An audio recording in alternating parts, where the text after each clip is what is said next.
Collector साहब किसान का छोटा भाई बनकर बैंक पहुंचे। वीडियो को अंत तक जरूर देखें। लेकिन दोस्तों, आगे बढ़ने से पहले आपसे एक ही रिक्वेस्ट कि आप वीडियो को एक लाइक और चैनल को सब्सक्राइब जरूर करें, जिससे हमारा हौसला बढ़ता। गांव के बाहर एक छोटा सा बैंक था, जहां किसान महेश अपनी जमीन पर खेती के लिए कर्ज लेने गया। महेश के हालात बेहद खराब थे। सूखे के कारण फसल खराब हो गई थी और बैंक का पिछला कर्ज चुकाना भी बाकी था। इस बार महेश ने सोचा कि अगर बैंक से थोड़ी मदद मिल जाए तो वह फसल की बुआई कर सकेगा। बैंक में किसान की बेइज्जती। महेश अपनी फटी पुरानी धोती और गमछा पहने बैंक में दाखिल हुआ। मैनेजर मिस्टर गुप्ता ने उसे ऊपर से नीचे तक देखा और तिरस्कार भरे लहजे में कहा, तुम फिर से यहाँ क्यों आए हो? पिछला कर्ज चुकाया नहीं और फिर से पैसे मांगने आ गए। महेश हाथ जोड़कर बोला, साहब, इस बार बारिश अच्छी होगी, मैं जरूर पैसा चुका दूंगा, बस थोड़ा कर्ज और दे दीजिए। गुप्ता ने उसकी बात अनसुनी कर दी और उसे डांटते हुए कहा, तुम किसानों की यही आदत है, बस रोते रहते हो, हमारी कोई मदद नहीं कर सकते। बाहर जाओ और ज्यादा समय बर्बाद मत करो। महेश बेबस होकर घर लौट आया। उसका छोटा भाई विवेक, जो शहर में पढ़ाई कर रहा था, छुट्टी पर गांव आया हुआ था। विवेक ने महेश को उदास देखा और सारा मामला पूछा। महेश ने उसे पूरी बात बताई। विवेक को यह सुनकर बहुत गुस्सा आया। उसने सोचा कि इस अन्याय का जवाब देना होगा कलेक्टर साहब की योजना। दरअसल विवेक कोई आम आदमी नहीं था, वह शहर का नया कलेक्टर था। उसने अपनी पहचान छिपाई थी ताकि गांव वालों के हालात का सही अंदाजा लगा सके। विवेक ने तय किया कि वह किसान के छोटे भाई के रूप में बैंक जाएगा और मैनेजर के रवैये को देखेगा। अगले दिन विवेक साधारण कपड़े पहनकर महेश के साथ बैंक पहुंचा। महेश ने कहा, यह मेरा छोटा भाई है, यह मेरी मदद करने आया है। विवेक ने मैनेजर से कहा, साहब, भाई के लिए थोड़ा कर्ज दे दीजिए, मैं गारंटी लेता हूं कि यह पैसा लौटा देगा। मैनेजर की धमकी। गुप्ता ने अपनी कुर्सी पर अकड़ते हुए कहा, तुम लोग समझते क्या हो? बैंक कोई भीख का कटोरा है? तुम्हारे जैसे गवार लोग शहर के नियम कानून समझ भी नहीं सकते। अगर पैसा नहीं चुकाया तो जेल भेज दूंगा, समझे? विवेक ने शांत रहते हुए पूछा, तो आप हमें कर्ज नहीं देंगे? गुप्ता ने चिढ़कर कहा, कभी नहीं। ऐसे किसानों की वजह से ही बैंक डूबते हैं। तुम लोगों का यहाँ आना ही बेकार है। सच्चाई का खुलासा। यह सुनकर विवेक ने अपनी जेब से आईडी निकाली और बोला, मैं इस जिले का कलेक्टर विवेक शर्मा हूँ। मैं यहाँ किसानों की हालत समझने और आप जैसे अधिकारियों की जांच करने आया हूँ। आपका व्यवहार बेहद अपमानजनक है। किसानों को मदद करना आपकी जिम्मेदारी है, न कि उनका अपमान करना। गुप्ता का चेहरा सफेद पड़ गया। वह घबराते हुए बोला, साहब, माफ कीजिए, मुझे नहीं पता था कि आप। विवेक ने कठोर स्वर में कहा, माफी से काम नहीं चलेगा, मैं आपकी शिकायत जिला बैंक प्रबंधन से करूंगा। यह जान लीजिए कि आप जैसे अधिकारी किसानों की बदहाली के जिम्मेदार हैं। गांव में बदलाव। इस घटना के बाद बैंक में नई व्यवस्थाएं लागू की गईं। किसानों के लिए कर्ज प्रक्रिया को आसान बनाया गया और उनका सम्मान सुनिश्चित किया गया। गुप्ता को निलंबित कर दिया गया और उसकी जगह एक ईमानदार मैनेजर की नियुक्ति हुई। महेश और गांव के अन्य किसानों ने विवेक का धन्यवाद किया। विवेक ने भी वादा किया कि वह हमेशा गांव के किसानों की भलाई के लिए काम करेगा। इस तरह एक कलेक्टर ने अपने छोटे भाई के रूप में किसानों का दर्द समझकर व्यवस्था में सुधार किया। यह कहानी हमें यह सिखाती है कि सही नेतृत्व और साहस से कोई भी बदलाव संभव है। कलेक्टर साहब किसान का छोटा भाई बनकर बैंक पहुंचे। गांव के छोटे से बैंक में किसान महेश को बेइज्जत करने और मैनेजर गुप्ता को सबक सिखाने की कहानी वहीं खत्म नहीं होती। यह घटना केवल एक शुरुआत थी। विवेक ने महसूस किया कि गुप्ता जैसे अधिकारियों की वजह से किसानों की जिंदगी दिन-ब-दिन मुश्किल होती जा रही है। इस समस्या को जड़ से सुलझाने के लिए विवेक ने एक विस्तृत योजना बनाई। गांव के किसानों की समस्या का पता लगाना। विवेक ने बैंक में हुई घटना के बाद अपने बड़े भाई महेश और अन्य किसानों के साथ चर्चा की। भाई, सिर्फ बैंक का मैनेजर बदलने से हमारी समस्या हल नहीं होगी, महेश ने कहा। तो फिर क्या किया जाए? विवेक ने पूछा। महेश ने गहरी सांस लेते हुए कहा, हमें सिर्फ कर्ज की जरूरत नहीं, बल्कि ऐसी योजनाओं की भी जरूरत है जो हमें आत्मनिर्भर बना सकें। खेती में लागत बढ़ रही है, लेकिन फसल के दाम कम हो रहे हैं। किसान कर्ज के जाल में फंसते जा रहे हैं। विवेक ने तय किया कि वह गांव के हर किसान से बातचीत करेगा और उनकी समस्याओं को समझेगा। अगले कुछ दिनों में वह गांव के हर हिस्से में गया। उसने पाया कि किसानों के पास आधुनिक खेती के लिए साधन नहीं थे, उन्हें सही जानकारी नहीं थी, और सबसे बड़ी बात यह कि उनकी आवाज कोई सुनने वाला नहीं था। कलेक्टर का कदम। विवेक ने एक मीटिंग बुलाई, जिसमें जिला प्रशासन के अधिकारी, बैंक प्रबंधन और गांव के बड़े किसान शामिल हुए। यह समय है कि हम किसानों की समस्याओं को प्राथमिकता दें, विवेक ने कहा। अगर किसान मजबूत होंगे तो हमारा देश मजबूत होगा। हमें उन्हें सही तरीके से मदद करनी होगी, न कि उनके साथ अपमानजनक व्यवहार। इस मीटिंग में यह निर्णय लिया गया, एक कर्ज माफी और नई योजनाएं। छोटे और गरीब किसानों का पिछला कर्ज माफ किया जाएगा। 2. सहकारी समितियों की स्थापना। किसानों को सरकारी योजनाओं की जानकारी देने और उन्हें सही दाम दिलाने के लिए सहकारी समितियां बनाई जाएंगी। 3. आधुनिक खेती की ट्रेनिंग। किसानों को नई तकनीकों और जैविक खेती की ट्रेनिंग दी जाएगी। गुप्ता की सजा। दूसरी तरफ बैंक मैनेजर गुप्ता की हरकतों की रिपोर्ट जिला मुख्यालय तक पहुंच गई। उसकी जगह नए मैनेजर श्रीमान शर्मा को नियुक्त किया गया, जो ईमानदार और दयालु थे। शर्मा ने आते ही किसानों के कर्ज और फसल की योजनाओं को प्राथमिकता दी। महेश की फसल का संघर्ष। महेश ने नए आत्मविश्वास के साथ खेती शुरू की। उसे सरकार की तरफ से मुफ्त बीज और खाद मिले। इस बार मौसम भी किसानों का साथ दे रहा था। महेश ने अपने खेत में दिन-रात मेहनत की। गांव के अन्य किसानों ने भी नई योजनाओं का लाभ उठाया। लेकिन समस्याएं इतनी जल्दी खत्म नहीं होतीं। जब फसल कटाई का समय आया, तो गांव में अचानक एक व्यापारी गिरोह सक्रिय हो गया। ये व्यापारी किसानों की फसल को सस्ते दामों में खरीदने की कोशिश कर रहे थे। अगर तुम हमें फसल नहीं बेचोगे, तो तुम्हारा माल मंडी तक नहीं पहुंचने देंगे, उन्होंने धमकी दी। विवेक की नई चुनौती। महेश ने यह बात विवेक को बताई। विवेक ने तुरंत पुलिस और प्रशासन को कार्रवाई का आदेश दिया।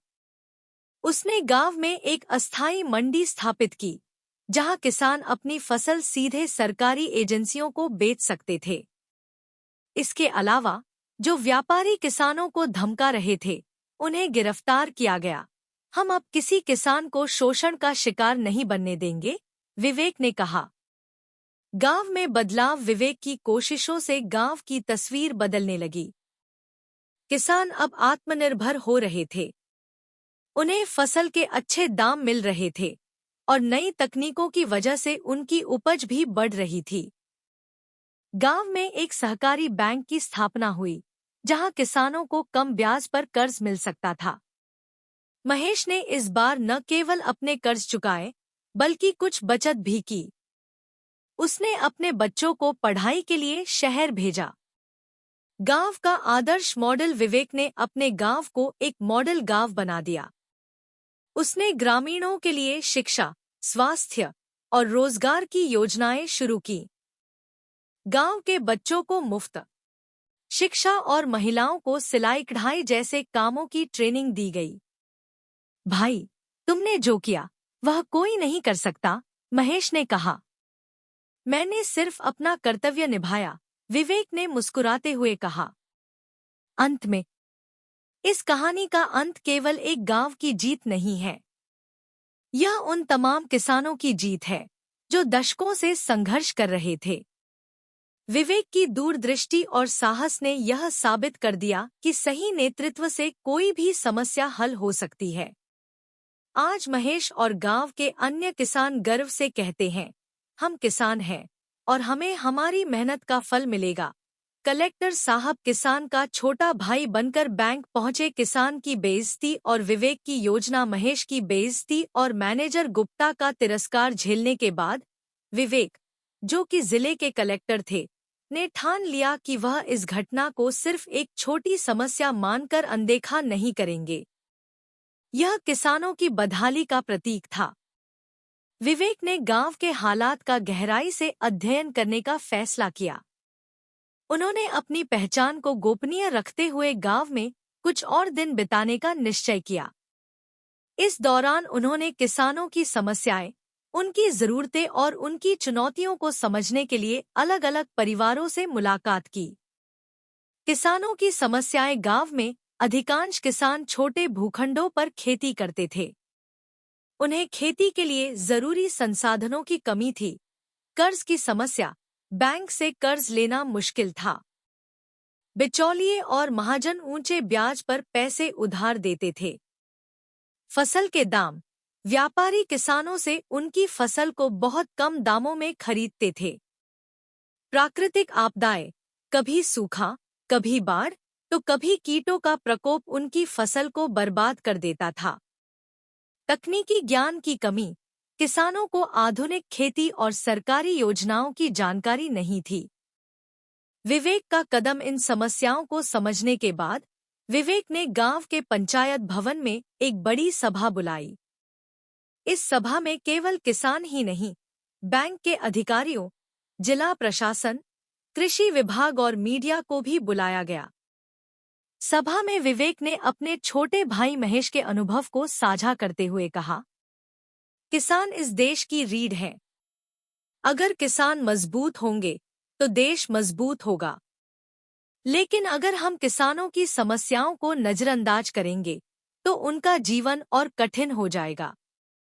यह हमारी जिम्मेदारी है कि हम उनके लिए बेहतर व्यवस्था करें। नई योजनाओं की शुरुआत। सभा के बाद विवेक ने किसानों की मदद के लिए कई योजनाओं को लागू किया। 1. कर्ज योजना में सुधार। विवेक ने बैंक प्रबंधन को आदेश दिया कि किसानों के लिए कर्ज प्रक्रिया को सरल बनाया जाए। छोटे और गरीब किसानों को बिना गारंटी के कर्ज दिया जाए। 2. सहकारी समितियों की स्थापना। गांव में सहकारी समितियां बनाई गईं, जहां किसान अपनी फसल सीधे सरकार को बेच सकते थे। इससे बिचौलियों और व्यापारियों का हस्तक्षेप खत्म हो गया। 3. खेती की नई तकनीक। कृषि विभाग के सहयोग से किसानों को नई तकनीक और उन्नत बीजों की जानकारी दी गई। उन्हें जैविक खेती और फसल चक्र के फायदे समझाए गए। 4. प्राकृतिक आपदाओं के लिए बीमा। फसल बीमा योजना को प्रभावी बनाया गया ताकि प्राकृतिक आपदा से नुकसान होने पर किसानों को मुआवजा मिल सके। 5. महिलाओं और युवाओं के लिए रोजगार। महिलाओं को सिलाई, कढ़ाई और छोटे उद्योगों की ट्रेनिंग दी गई। युवाओं के लिए स्वरोजगार योजनाएं शुरू की गई। गुप्ता की सजा। बैंक मैनेजर गुप्ता, जिसने किसानों का अपमान किया था, को विवेक ने सस्पेंड करवा दिया। उसकी जगह एक ईमानदार और संवेदनशील अधिकारी को नियुक्त किया गया, जिसने किसानों की मदद करना अपनी प्राथमिकता बनाई। गांव में नई उम्मीद। महेश और अन्य किसानों ने इन योजनाओं का लाभ उठाना शुरू किया।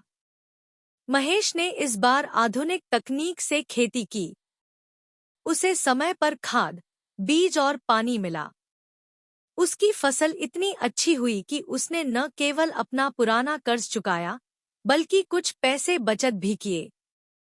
व्यापारियों की साजिश। जब व्यापारी गिरोह ने देखा कि किसान अब सहकारी समितियों के जरिए अपनी फसल बेच रहे हैं और उन्हें मुनाफा हो रहा है, तो उन्होंने किसानों को धमकाना शुरू कर दिया। अगर तुम हमारी शर्तों पर फसल नहीं बेचोगे तो मंडी में तुम्हारा माल पहुंचने नहीं देंगे, उन्होंने कहा। महेश और अन्य किसानों ने विवेक को इसकी जानकारी दी। विवेक ने तुरंत पुलिस की टीम भेजकर इन व्यापारियों को गिरफ्तार करवाया। हम अब किसी किसान को शोषण का शिकार नहीं बनने देंगे, विवेक ने कहा। गांव का विकास। इन योजनाओं और सुधारों के बाद गांव में बड़ा बदलाव आया। किसानों की आय बढ़ी। गांव में नए स्कूल और अस्पताल बनाए गए। हर घर में बिजली और पानी की सुविधा पहुंचाई गई। महेश की नई पहचान। महेश अब गांव के लिए एक प्रेरणा बन गया। उसने गांव के अन्य किसानों को प्रेरित किया कि वे भी नई तकनीकों और योजनाओं का लाभ उठाएं। उसने अपने बच्चों को अच्छे स्कूल में दाखिला दिलाया और गांव में एक छोटी सी पुस्तकालय भी बनवाई। कलेक्टर की सफलता। विवेक की मेहनत और दूरदृष्टि ने केवल महेश के परिवार को नहीं, बल्कि पूरे गांव को आत्मनिर्भर बना दिया। उनकी इस पहल को राज्य और राष्ट्रीय स्तर पर सराहा गया। अंत में कहानी केवल विवेक और महेश की नहीं थी। यह हर उस किसान की कहानी थी जो अपने हक के लिए लड़ रहा था। विवेक ने यह साबित कर दिया कि अगर सही नेतृत्व और ईमानदारी से काम किया जाए तो बड़ी से बड़ी समस्या हल हो सकती है। अब गांव के किसान गर्व से कहते थे, हमारे कलेक्टर साहब हमारे अपने हैं। उन्होंने हमारी जिंदगी बदल दी। इस घटना ने पूरे जिले में एक मिसाल कायम की और यह संदेश दिया कि किसानों की मेहनत का सम्मान किया जाना चाहिए। कलेक्टर साहब किसान का छोटा भाई बनकर बैंक पहुंचे। बैंक के मैनेजर गुप्ता की बेइज्जती और कलेक्टर विवेक के हस्तक्षेप से गांव के किसानों को नई आशा जरूर मिली, लेकिन यह केवल शुरुआत थी। विवेक ने महसूस किया कि समस्या केवल गुप्ता जैसे अधिकारियों के अपमानजनक रवैये तक सीमित नहीं थी। असल समस्या गांव के किसानों के बीच आत्मविश्वास की कमी और व्यवस्था की जड़ में छुपे शोषण के तंत्र की थी। गांव का वर्तमान। विवेक ने बैंक मैनेजर गुप्ता के खिलाफ कार्रवाई तो कर दी, लेकिन उसे यह समझने में देर नहीं लगी कि गुप्ता अकेला दोषी नहीं था। बैंकिंग व्यवस्था, सरकारी योजनाओं का सही क्रियान्वयन न होना और किसानों की आर्थिक निर्भरता ने एक ऐसा जाल बुन रखा था जिसमें हर किसान फंसा हुआ था। महेश, विवेक का बड़ा भाई, अब भी चिंतित था। उसने कहा, भाई, तुम्हारे आने से हमें थोड़ी राहत तो मिली है, लेकिन यह समस्या हमेशा के लिए हल होनी चाहिए। हमारे बच्चों को भी यही समस्याएं झेलनी पड़ेंगी अगर अभी कुछ नहीं किया गया। विवेक ने ठान लिया कि वह इस समस्या का जड़ से समाधान करेगा। गांव की असली समस्याएं। विवेक ने गांव के सभी किसानों से मुलाकात की। उसने महसूस किया कि किसानों की समस्याएं निम्न थी। एक, बिचौलियों का प्रभाव। बिचौलिए किसानों की मेहनत का फायदा उठाकर उनकी फसल सस्ते दामों में खरीदते और बाजार में महंगे दामों पर बेचते थे। 2, कर्ज का दबाव। बैंक की सख्त शर्तों के कारण किसान अक्सर साहूकारों से ऊंचे ब्याज पर कर्ज लेते थे। 3, प्राकृतिक आपदाएं और बीमा योजना का अभाव। अचानक आई बाढ़ या सूखा किसानों की फसल बर्बाद कर देता था और उन्हें कोई मुआवजा नहीं मिलता था। 4, तकनीकी ज्ञान और संसाधनों की कमी। किसानों के पास उन्नत खेती के साधन और तकनीकी ज्ञान नहीं था। एक नई शुरुआत। विवेक ने इन समस्याओं के समाधान के लिए 3 चरणों में काम करने की योजना बनाई। 1, तुरंत राहत के उपाय। विवेक ने बैंक अधिकारियों और जिला प्रशासन से बात की। उन्होंने गरीब और छोटे किसानों का पिछला कर्ज माफ करवाने का आदेश दिया। इसके अलावा सभी किसानों को बिचौलियों के चंगुल से बचाने के लिए सरकारी मंडी का आयोजन किया गया, जहां किसान सीधे अपनी फसल बेच। सहकारी समितियों का गठन किया गया। इन समितियों के जरिए किसानों को उन्नत बीज, खाद और उपकरण सस्ते दामों पर उपलब्ध कराए गए। 3, तकनीकी ज्ञान और प्रशिक्षण कृषि विशेषज्ञों को बुलाकर किसानों को जैविक खेती, फसल चक्र और जल संरक्षण जैसी तकनीकों की ट्रेनिंग दी गई। किसानों की नई चुनौती जब इन योजनाओं का प्रभाव दिखने लगा, तो गांव के किसान आत्मनिर्भर होने लगे। लेकिन व्यापारी और बिचौलिए यह देख नहीं सके। उन्होंने किसानों को डराने धमकाने का सहारा लिया। एक दिन महेश खेत से घर लौटा तो उसके चेहरे पर चिंता की लकीरें थीं। क्या हुआ, भाई? विवेक ने पूछा। कुछ व्यापारी हमारे किसानों को धमका रहे हैं। वे कह रहे हैं कि अगर हमने सरकारी मंडी में फसल बेची तो हमारी फसल लूट ली जाएगी। विवेक ने तुरंत जिला पुलिस से संपर्क किया और गांव में सुरक्षा के कड़े इंतजाम करवाए। अगले ही दिन पुलिस ने उन व्यापारियों को गिरफ्तार कर लिया। गांव में बदलाव। विवेक की योजनाओं से गांव में बड़े बदलाव आने लगे। एक, फसल का सही दाम। अब किसानों को उनकी फसल का सही दाम मिल रहा था। सरकारी मंडी में बिक्री बढ़ने लगी। 2, कर्ज का प्रबंधन। नए सहकारी बैंक की स्थापना हुई, जहां किसानों को बिना जटिल शर्तों के कम ब्याज पर कर्ज मिल रहा था। 3, जल संरक्षण योजना। गांव में तालाब खुदवाए गए और जल संरक्षण की योजनाएं शुरू हुईं। इससे किसानों को सिंचाई के लिए पानी मिलने लगा। 4, महिलाओं और युवाओं को रोजगार। गांव की महिलाओं को स्वरोजगार के लिए प्रशिक्षण दिया गया। उन्होंने सिलाई, कढ़ाई और खाद्य प्रसंस्करण जैसे कार्य शुरू किए। युवाओं के लिए तकनीकी प्रशिक्षण केंद्र बनाए गए। महेश की नई शुरुआत। महेश, जो पहले केवल गुजारे भर की खेती कर पाता था, अब आत्मनिर्भर हो गया। उसने अपनी बचत से एक ट्रैक्टर खरीदा और अन्य किसानों को भी किराए पर ट्रैक्टर देने लगा। उसके बच्चे अब शहर के अच्छे स्कूल में पढ़ने लगे। भाई, तुमने हमें नई जिंदगी दी, महेश ने कहा। विवेक मुस्कुराते हुए बोला, यह सिर्फ मेरी नहीं, हम सबकी मेहनत का नतीजा है। गांव का आदर्श मॉडल। विवेक की योजनाओं से गांव धीरे धीरे आदर्श गांव बन गया। किसानों की आय बढ़ गई थी और वे अब साहूकारों और बिचौलियों पर निर्भर नहीं थे। गांव में स्कूल, अस्पताल और सड़कें बन चुकी थी। राज्य सरकार ने इस गांव को आदर्श किसान ग्राम घोषित किया। विवेक के इस काम को राष्ट्रीय स्तर पर सराहा गया। कहानी का संदेश। कलेक्टर विवेक ने यह साबित कर दिया कि सही नेतृत्व और ईमानदार प्रयास से बड़ी समस्या हल हो सकती है। यह कहानी केवल महेश और विवेक की नहीं, बल्कि हर उस किसान की है जो शोषण और बेपसी से जूझ रहा है। गांव के किसान अब गर्व से कहते हैं, हम किसान हैं। हम अपनी मेहनत से हर चुनौती का सामना कर सकते हैं। यह कहानी हमें सिखाती है कि बदलाव के लिए साहस, निष्ठा और सही दिशा में काम करना जरूरी है। एक छोटे से गांव से शुरू हुआ यह बदलाव पूरे जिले में फैल गया और आज यह पूरे देश के लिए प्रेरणा बन चुका है। गुप्ता की बदसलूकी और विवेक का हस्तक्षेप। गांव के बैंक में महेश और अन्य किसानों की बेइज्जती के बाद विवेक ने यह समझ लिया था कि इस समस्या की जड़ केवल बैंक मैनेजर गुप्ता की बदतमीजी नहीं है, बल्कि यह व्यवस्था की खामियों का नतीजा है। कलेक्टर रहते हुए विवेक ने ठान लिया कि वह न केवल अपने भाई की, बल्कि पूरे गांव के किसानों की हालत सुधारने के लिए ठोस कदम उठाएगा। गांव के किसानों का संघर्ष। महेश और उसके जैसे कई किसान दिन-रात मेहनत करके फसल उगाते थे, लेकिन उनके पास सही संसाधनों और जानकारी का अभाव था। कर्ज का दबाव। महेश जैसे छोटे किसान साहूकारों से ऊंचे ब्याज पर कर्ज लेने को मजबूर थे। शोषण। मंडियों में व्यापारी किसानों को उचित दाम नहीं देते थे। प्राकृतिक आपदा।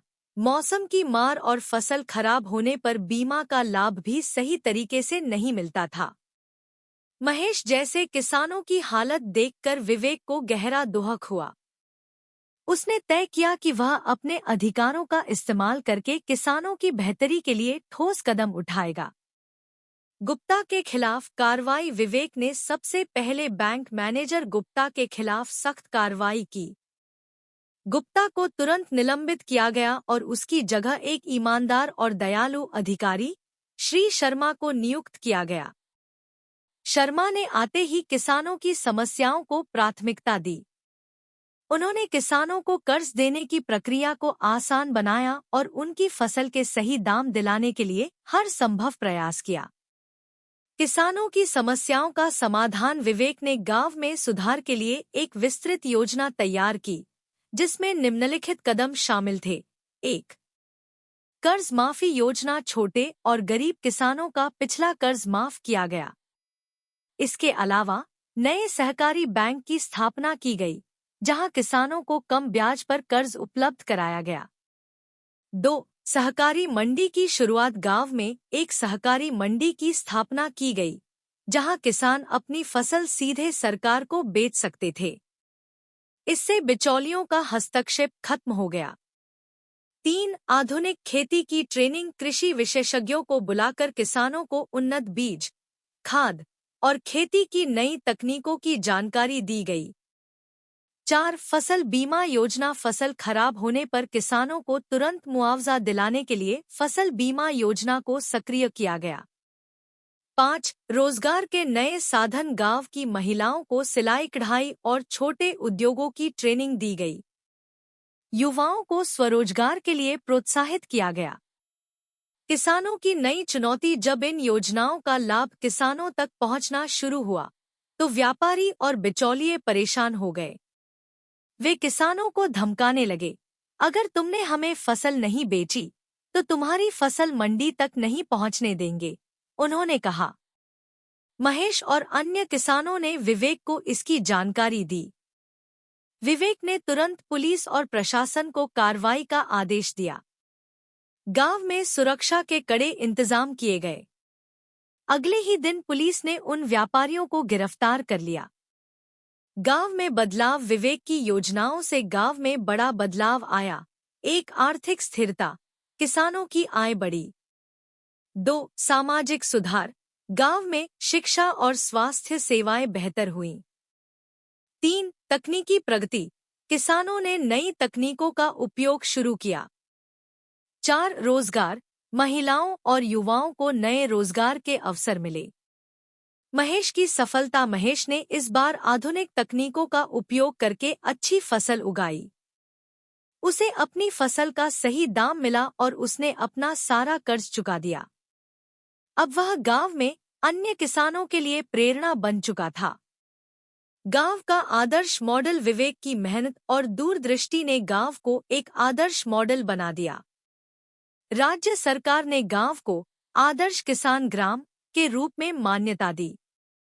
अन्य जिलों के अधिकारी इस मॉडल को अपनाने गांव आने लगे। कहानी का संदेश। यह कहानी सिर्फ महेश और विवेक की नहीं, बल्कि उन सभी किसानों की है जो अपनी मेहनत से देश की अर्थव्यवस्था को मजबूत बनाते हैं। सही नेतृत्व, मेहनत और ईमानदारी से बड़ी समस्याओं का समाधान संभव है। अब महेश गर्व से कहता है, हम किसान हैं और अब हमारी मेहनत का सम्मान होता है।